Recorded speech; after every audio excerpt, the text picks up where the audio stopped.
Alright, so for this guy, what I'm trying to do is I'm trying to simplify this radical. And you'll notice it's a cube root, not a square root. Same process though, so we're going to start off with some factor trees. So I want a pair of numbers that multiplies up to 512 that does not use 1. So I'm going to use 2 and 256. 2 is prime, 256 is not. So I get 2 and 128. 2 is prime, 128 is not. 2 and 64. 2 and 32.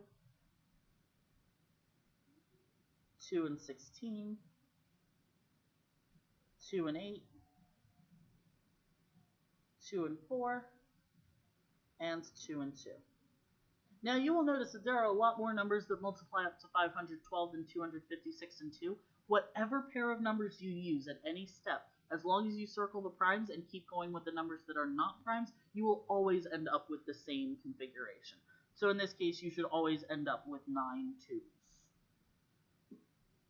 So what we're going to do now is we are going to go ahead and rewrite this out in the most expanded version I can. So I'm going to change color so that this doesn't all blur together.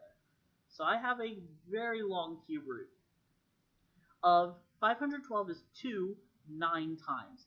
So I'm going to write that as 2 times 2 times 2 times 2 times 2 times 2 all the way down. 1, 2, 3, 4, 5, 6, 7, 8, 9. Okay, we're good. Now x squared is really x times x. So x times x. Y to the fourth is y 4 times. Y times y times y times y. And then z to the sixth is z 6 times. So 1, 2, 3, 4, 5, 6. So what I'm going to do now is that it is the cube root. So I'm going to look for groups of 3. So anything that matches is 3 of a kind. Remember, if there is no number here, you're looking for 2 of a kind. If it's a 4, you're looking for 4 of kinds, so on and so forth. So I've got a group of 3 2s. I've got another group of 3 2s, another group of 3 2s. I do not have 3 x's, so they're going to chill out. I do have a group of 3 y's. I have a group of 3 z's, and I have another group of 3 z's. So now the deal is that everything that had a group, one of them comes out, and then the end result kills off. So what comes out is I have 3 2's that come out. So 2 times 2 times 2 is 8.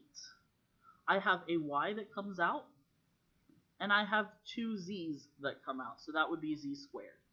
Because remember, as they come out, they're being multiplied. And then I'm going to do my cube root, because I do have some stuff left living in here. So all of my 2's canceled out, but I have 2 x's, so that is x squared. And then my y's canceled out except for this guy, so I still have a y living in there. And then all of my z's canceled out. So my end result is 8y z squared cube root x squared y.